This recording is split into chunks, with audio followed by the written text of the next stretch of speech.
You're listening to Strange by Nature, your guide to the strange, weird, unbelievable, and improbable wonders of the natural world.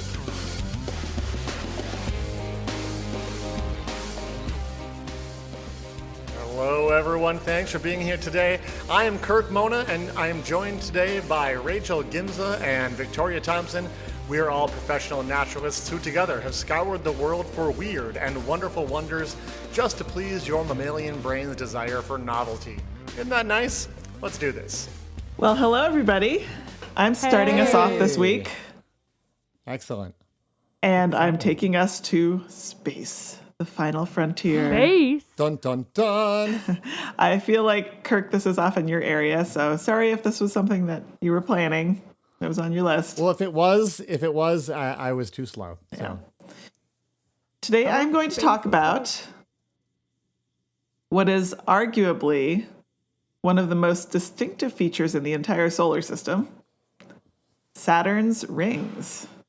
Ooh, cool. Yeah. Yeah, why does Saturn have rings? We'll get there. Okay. We'll get there. If you know, I don't know, I'd say an average about the planets, you know, Saturn has a giant, very visible ring system, but also there are other ring systems on other planets, the giant planets to be specific. So Jupiter, Uranus, and Neptune. But those are all quite faint and small compared with Saturn's. Saturn's rings are extremely wide. They're very bright. Galileo was the first person to observe them. Although his telescope was not strong enough for him to figure out what they were, he described them as ears. That's fair. Yeah. All right. I mean, you can see where he was coming from. If it's like very small and you just see the things sticking out on the side. Yeah. Yeah. For anyone at home, like if you have a pair of binoculars at home, even bad binoculars, they are way better than what Galileo had when he did all of his groundbreaking research. So like, go use them. Yeah. Do try this at home. Yeah. Just don't look at the sun. No, Don't look at the that. sun. Don't do that. Oh gosh, don't. I mean, you could still hear the show, but we care about your eyes. Yeah. Later astronomers with stronger telescopes were able to figure out that they were rings, but at first it was thought that they were solid or liquid, perhaps. Oh, wow. Yeah, most of our listeners know this. They are not solid or liquid. No, they're cheese. They're cheese, aren't they? Yeah, in fact, it's Gruyere. Sounds tasty.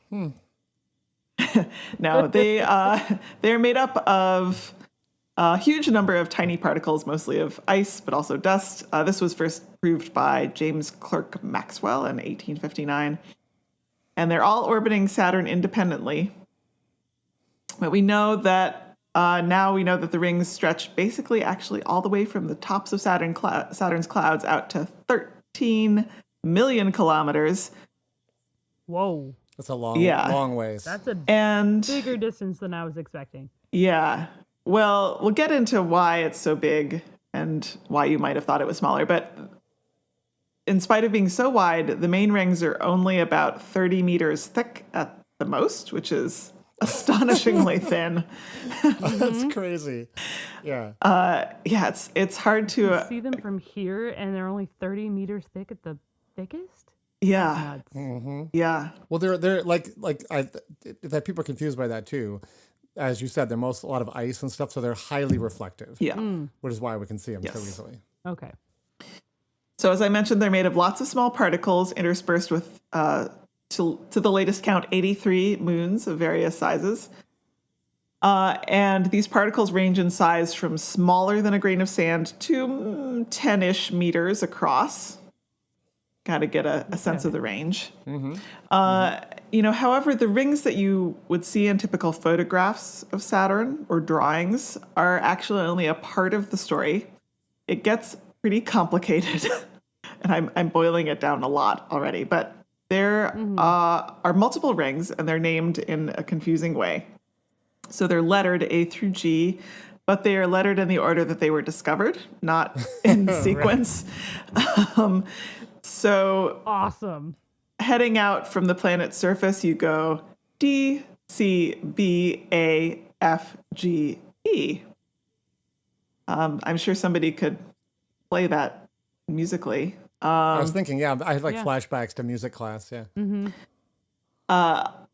Between F and G, there's a very faint dust ring called the Janus/Epimetheus ring. So they're not all lettered. There's some that have names. And between G and E come the Methone and Amphi ring arcs, which are sort of like partial rings, and the Pallene ring.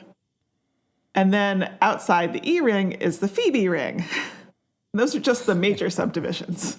Okay. Yeah, told you it was confusing. Second, We love consistency in our labeling. You know, I studied anatomy last year, and this is sort of reminding him of the way things in the body are named, just sort of as they were discovered randomly after various people. Doesn't make any sense. Anyway, this is kind of like that. Second, there are gaps in some of the rings, but they're not totally empty space, just areas of lower density.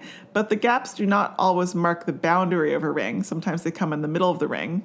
So I don't understand exactly what defines a ring and not a ring and the next ring. That's going to take some more in-depth research than I did. But as I mentioned, some of the rings are not really obvious when you look at photos of Saturn. So the innermost ring, the D ring, which it basically touches Saturn's clouds, is quite sparse.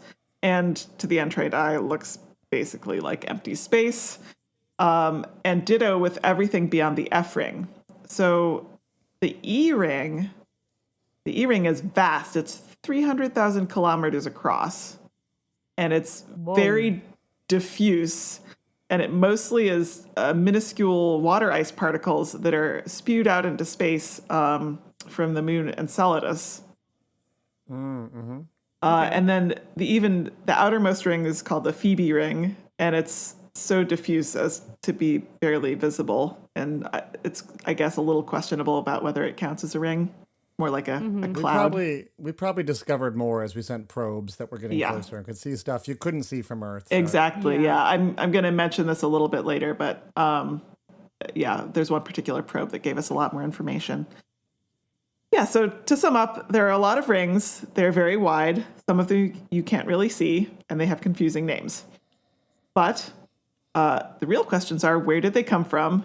And has Saturn always had rings? Yeah. And the answer is, we're not sure. Astronomers are still debating this. How strange. Yeah. No. Here I am, all ready for an answer. Nothing. One theory is that the rings are as old as the planet and are leftover portions of the nebula that Saturn formed from. Another theory is that they formed sometime after the planet did, but still a very long time ago, from probably the breakup of a moon.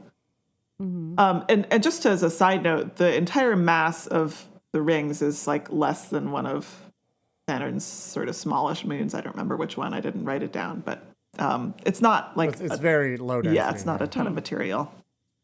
Okay. However, the best guess currently is that the rings are, surprisingly, I might even say shockingly young, only 100 million years, which is younger than the dinosaurs. Yeah. This is based mainly on data gathered by the Cassini spacecraft in 2017, which did an in-depth visit to Saturn. So it actually did a very hands-on, if you will, inspection of the rings. It did a bunch of back and forth passes in between the planet and the rings before it eventually dived into Saturn's atmosphere and burned up. What a way to go. It also, Yeah. it collected and analyzed actual particles from different rings. And one of the things that makes astronomers think that the rings are so young is that basically cosmic dust is always bathing things in the solar system and dirtying them up. But the rings seem young because they're still mostly bright white. There's not that much dust on them. So unless they have some unknown self-cleaning mechanism, this points to a recent origin. Yeah. Hey, you laugh, but there are some self-cleaning mechanisms in the universe. So. Yeah. I wasn't being completely facetious. Like, it's possible. Episode, because what? My brain I'll hurts. tell you later. Also supporting this hypothesis is that the rings are constantly shedding material that rains down onto the surface of Saturn at such a rate. Oh, wow. Okay. Yeah, astronomers think unless there's some renewal happening, the rings may be gone in 300 million years. Right. The problem with this young ring idea, though, is that nobody has come up with a good explanation for how and why they formed so suddenly and recently. So, Yeah. yeah, that's basically what I have. I'm leaving you with a mystery. They're still analyzing Yay. data from Cassini, however, so perhaps we will learn more with further analysis of that data or with further space missions. There's a potential trip in the works to one of Saturn's moons, so who knows? Ooh. Ah! Yeah. Well, thank you, Victoria. I enjoyed that, but I have so many questions still. Yeah, I have to say I really only, if you will, scratched the surface of the ring system. There's a lot of information out there, and I had to really pick and choose. But it was fun, and good. who knows? We may come back to topics related to this at some other point. So we're going to take a break, and when we come back from the break, we will have Kirk. Yay. Woohoo.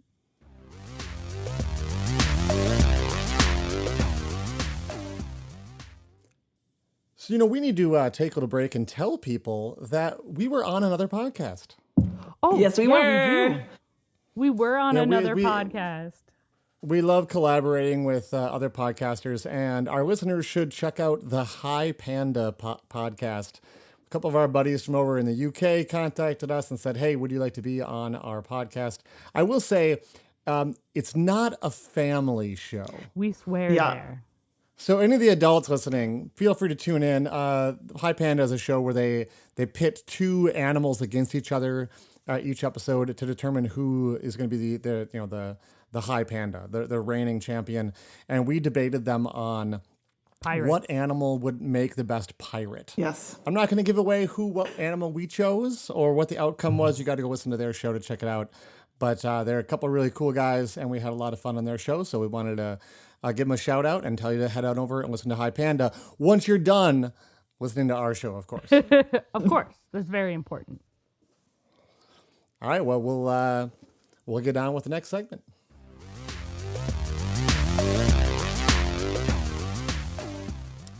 So I first heard about today's topic back when I was a kid in the late 1980s. And I was lucky enough Dating to have a yourself pretty... there. Yes, indeed. I was lucky to have a pretty awesome grandma who bought for us kids the Time Life series of books called Mysteries of the Unknown. Yes. So ESP. if you're about my age, yes, there you go. All that See, stuff. Victoria knows. If you're about my age, you'll remember the TV commercials. They had like really amazing TV commercials. So it's your and this was generation's zoo books. Are you going to talk about spontaneous combustion? I'm not. There's so many good topics in these books, you guys. You gotta check them out. This was Time Life put out a lot of serious lines of subscription based books about like volcanoes and earthquakes and space and history and all these things. And they had this quirky idea to put out like this series of books about like mysterious things. And apparently I actually read up on this for this segment, and I found out that like the editors hated this idea. And none of them want, because they're like these really serious, almost like encyclopedia type editors. And they're like, you guys need to write these books about ESP. And they're like, oh, really? Why? So apparently they actually did a lot of research on historical people and things like that and tried to make them as factual as they could, but they're pretty sensational. And it was a thing where they're like, oh, get one for free and review it for 30 days. And then we'll charge you every month and a half after that for the next book. And they eventually came out with about 30 of these. And yeah, they did books on UFOs and ESP and all kinds of and ghosts and stuff like that. But the first book you got in the series was probably the most famous because it's the one that most people got. And then we're like, oh, stop charging my credit card. It's called Mystic Places.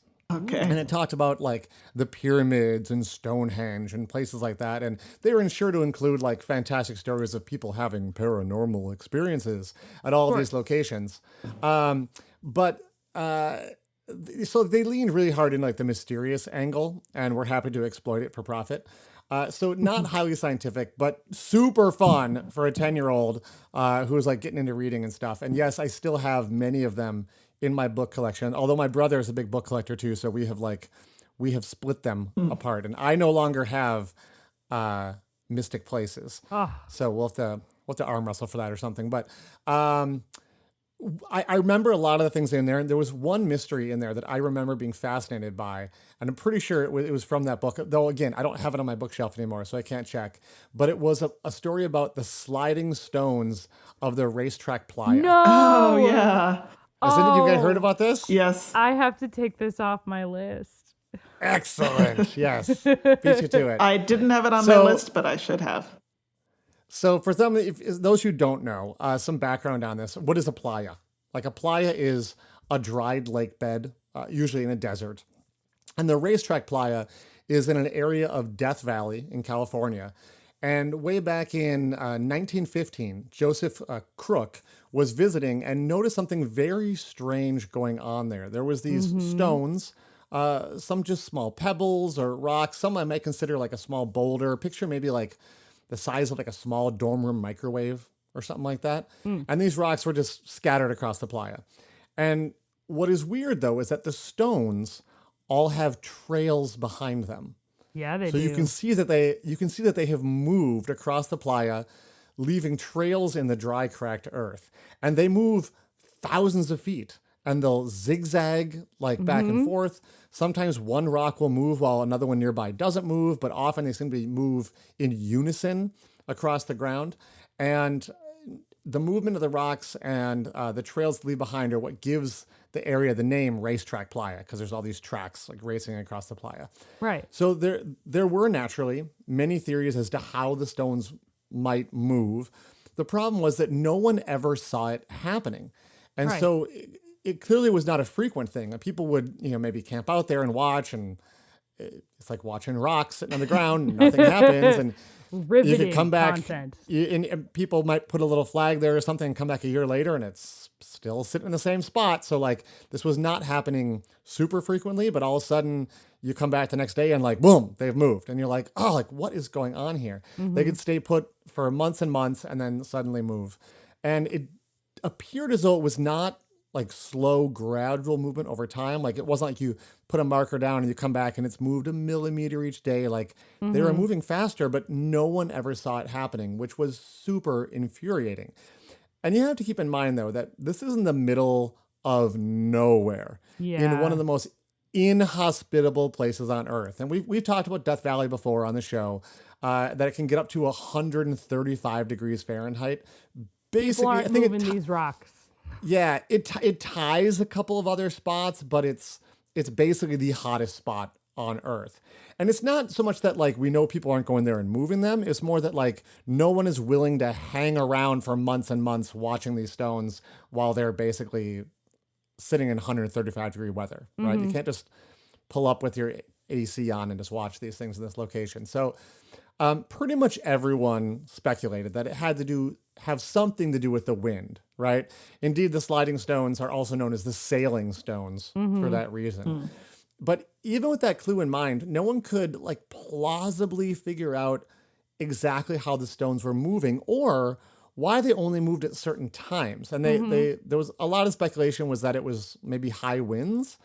But people knowing that would kind of look at the forecast and would go there on super high wind days, and the rocks were just not moving. Yeah. Just and sitting there. Besides that, like, if it was the wind, then there would be other marks on the ground and such, too. It wouldn't just be like these racetracks, and there wouldn't be necessarily like zigzags and such, you know?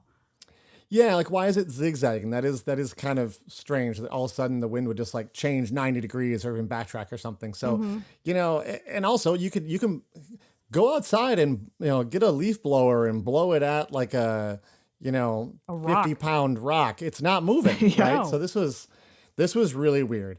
So the mystery endured for 100 years, and I had largely forgotten about the stones and their mysterious movement until I saw a video come up in my feed from the fabulous physics girl also known as Diana Leilani Cowan, I believe is how you say her name.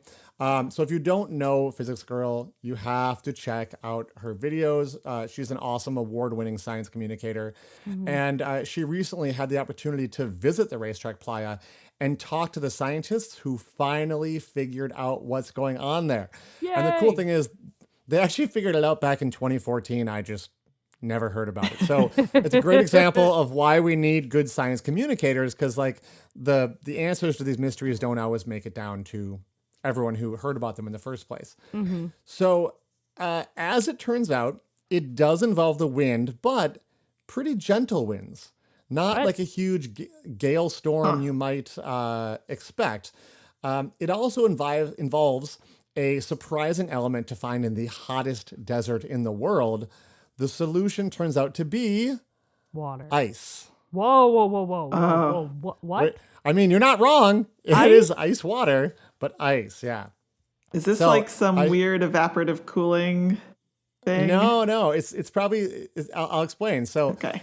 We promised strange nature, and boy, you got it. So, the ice is moving the stones in the hottest place on Earth.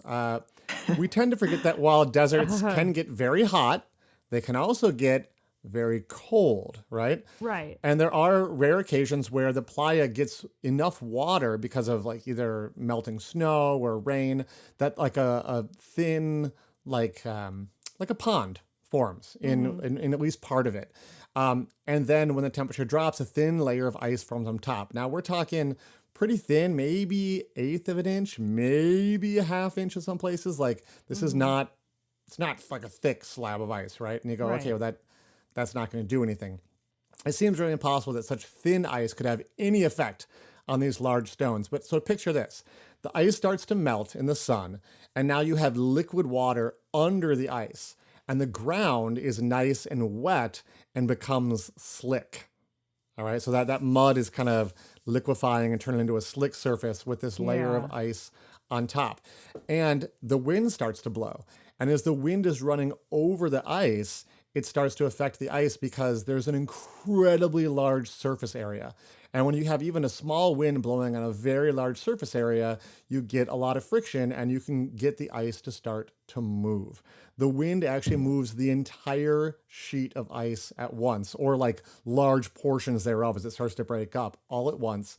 And the combined force of hundreds of square feet of moving ice actually just pushes the rocks that have been frozen into the ice and just pushes them along the ground. And you're left with trails behind them. The sun fully melts the ice that kind of turns to water. The water dries up.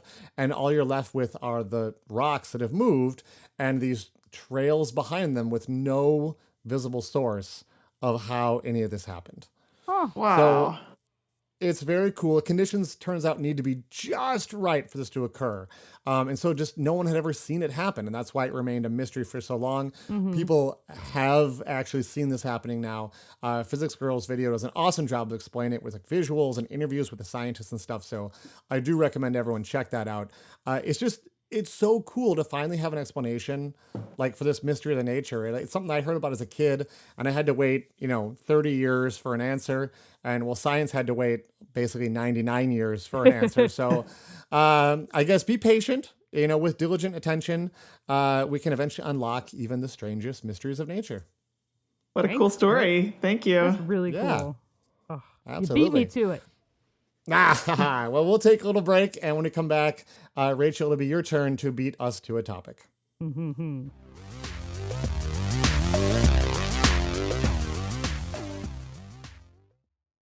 All right, everyone.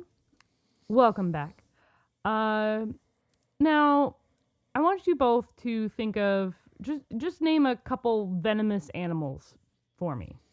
Spiders, What do you Rattlesnake. think of? Spiders, some snakes, snakes, bees, Voles. voles, bees. platypus. Well, okay, platypus. So, like, most of those are like pretty expected, right? Like, well, except for your voles, Kirk. Yeah, I'm being smarty pants there, but yeah. Not the first one to come to mind, even for me. Right. Generally, though, like the group of animals that doesn't come up when you think of venom are mammals, and there's just a few notable exceptions. You named a couple, the voles, the platypus, Right. and I'm just going to go take that a little bit further. Ooh. There is another kind of mammal that you generally don't think about as having venom. Okay. The primates. Oh. Oh, wow. Huh. No, I don't think of venomous primates. No. You are correct. I am talking about today the only venomous primate, the lorises. I'm so excited. Oh, the lorises. Yes, Yeah. awesome. Oh. Yeah, so there's about 25 different species, so I'm going to speak about them in more general terms. But this includes like the pygmy loris, the slender loris, and the slow lorises. They're generally found in the tropical or woodland forests of Southeast Asia, India, Sri Lanka, but they're also found in Indonesia, all the way out to the Philippines. And unfortunately, though, the populations are taking a severe hit, and they're generally listed as either vulnerable or endangered because they are arboreal creatures. And they live in those rainforests and such. So they Right. climb really high in those trees. To give you a little bit of a description of the loris, they are a small primate ranging from 7.1 inches, which is the pygmy slow loris, to Aw. 15 inches, which is the Bengal slow loris. That is the largest one that that exists, and that's from head to tail. Okay. Wow. So pretty small. Pretty small. They have short, orangish brown fur or whitish gray, depending on the species, all over their body. They're really fuzzy. They have dark markings around their eyes and often down their back. Very short tail and a round head with a very short face, like a really short nose and snout. And they also have very large saucer-like eyes, which help them see well at night because they are nocturnal creatures. So they're super There you go. cute, basically. They're super cute. Yeah. Unfortunately, a lot of people. Sad note. Unfortunately, a lot of people want them as pets because they're super cute. Which is why, and they are terrible pets. Just saying that they're terrible pets. Because they're cute and such. Now, since this is a venomous creature, what would you expect the loris to eat? Other animals? Yeah, I would guess insects would be my first kind of guess. Yeah, so primarily they are insectivores. So they Okay. mostly eat insects, but they also eat tree sap. That is a primary bit of food of theirs, and they eat. Some of them are more fruit eaters, and they eat like leaves and slugs. But that's not why they have venom. Okay. Is it defensive? It is, and this is actually a really recent discovery. So their bite is venomous, but they actually don't create the venom in their mouth. Okay, so the bite is venomous, Okay. but not created in there. What they do is, and there's actually some research thought where they developed this to mimic cobras. Because what they do with their dark markings and such, they raise their arms above their head, like locking their wrists, so they can get at a Okay. gland underneath their arms, like near their armpit. Right. Okay. So That they have like they have venomous armpits. yeah, sort of, yeah. Do they just like smother their get your head on my armpit, like Sort smother of. them out or no? Well, what they do is they lick their armpit or that gland. They get No. the oil out Gross. and they combine it with their saliva, which gets in the grooves of their teeth. So then they can bite down on whatever is threatening them. Now, here's the thing. Gross. Yes, gross, but you don't want to get bit by a loris for a couple of reasons. One, their incisors are sharp enough that it can pierce through bone. Oh. Ouch. Okay. which Bad will pet. hurt. And the venom is strong enough that it causes necrosis. So Oh. No. I was just going to ask, like, what does the venom do? Is it like, does it paralyze? Does it like cause pain? No, it causes tissue death. That's it lovely. causes tissue death. They have so Gross. there was a study, and I got quite a bit of information from it. Slow lorises use venom as a weapon in interspecific competition by Dr. Nakaris et al. In Current Biology that happened back in August 2020. Some of the 7,000 species that they were looking at, when they found, or 7,000 individuals that they found, they actually like had part of their faces like melted off. It's that bad. Yeah. So they were biting each other. Yes. Okay. I kind of got ahead of myself a little bit, but yeah. Wow. The I most didn't know if it was for defense against like other species. This you is would at think least, so, right? Well, and I suppose it could be, but it's It could be, but most of the things that get most recipients of their bite and of this venom are actually other lorises. It turns out that they are fiercely territorial, like to the point where like it's really bad. Like you can't find a loris without them having some sort of tissue damage. Like they'll lose ears and toes and everything. They are very, very territorial. They don't have big territories, but they are very territorial. The males fight over territory. The females will protect their young and their food. There was some sources that I was. There was one source that I felt a little dubious. And I didn't see it anywhere else, but I know that so lorises use it's called infant parking, where they drop off that's what it's called. I know it is. It's It's so weird they though. put their young in just a spot, like behind a bush or a tree or something, and leave it there, and then go off and forage or do whatever, and then come back to it.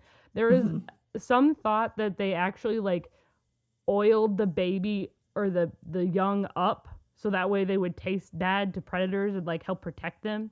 But I that feels a little more dubious to me. Okay.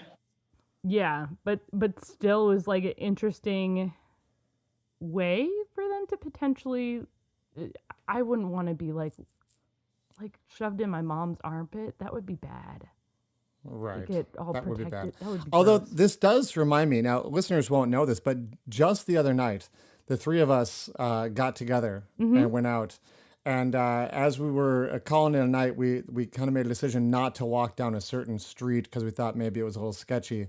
Yeah. But now I'm realizing we could have just all licked our armpits. Oh, we and then would have been bit fine. Yeah. Bit anybody that came upon. Well, I suppose we don't have venom in our armpits, so that probably wouldn't have worked. But if we'd been licking our armpits walking down the street, I think probably nobody would have messed with us. Might have scared them off. Yeah. Yeah. I mean, I would run from anyone who comes at me with their arms above their head, ready to lick their armpits.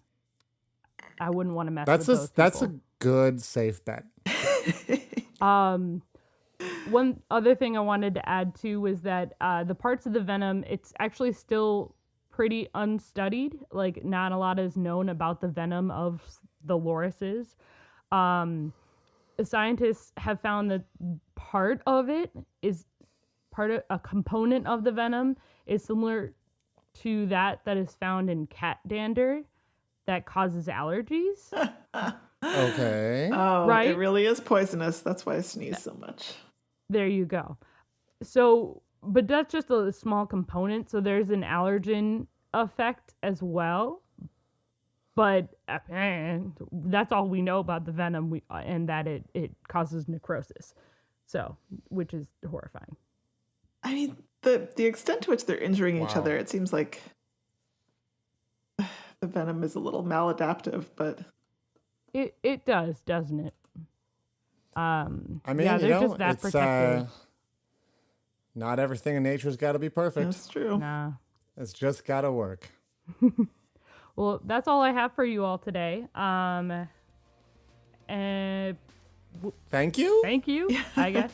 Yes, thank you. Don't have a That was Laura's Thank you awesome. all pet for is what I'm listening. taking away for this. Thank you all for listening this week. And see you next week. Bye-bye. Thanks everyone for listening to today's show. Be sure to subscribe. New episodes drop every Wednesday, and we love sharing this strange world with all of our listeners. If you would be so kind as to leave us a 5-star review, that would be great. It lets other lovers of the strange discover the show. You can reach out to us on social media by searching for Strange by Nature Podcast on Twitter, Facebook, and Instagram. You can send us an email as well. Our address is contact@strangebynaturepodcast.com.